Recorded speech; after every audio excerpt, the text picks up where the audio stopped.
Overcoming fear. When we think of the archetypical warrior, we will almost certainly be sure to think of someone that is brave, courageous, and seemingly fearless.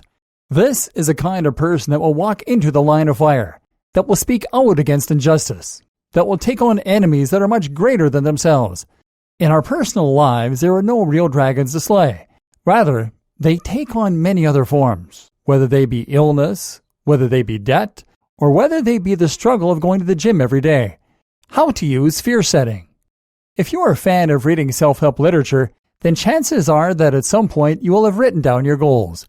This is something that almost every guru seems to advise, and that many claim can help you to accomplish your dreams by better defining and visualizing them. But in Tim Ferriss's 4-Hour Workweek, this advice is turned on its head somewhat. While Tim doesn't necessarily have a problem with goal setting per se, he also recommends doing essentially the opposite by fear setting.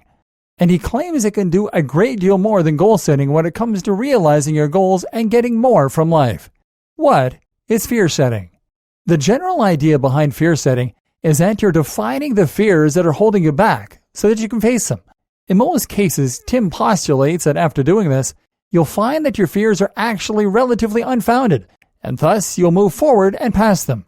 Normally, our fears are of irreversible negative outcomes, but actually, these are rarer than you might think. So what you do is to write down the absolute worst possible outcomes for doing whatever it is you want to do, and then write down all of the ways you'd cope with the situation or possibly reverse it. An example, changing career. Let's take changing your career as an example. This is something that a lot of people want to do, but feel held back by fear of the potential repercussions. By defining those fears, though, you can minimize their potency. So, if you were going to write down the worst possible outcomes for changing careers, it might well look something like this. I might leave my job only to fail to find another job.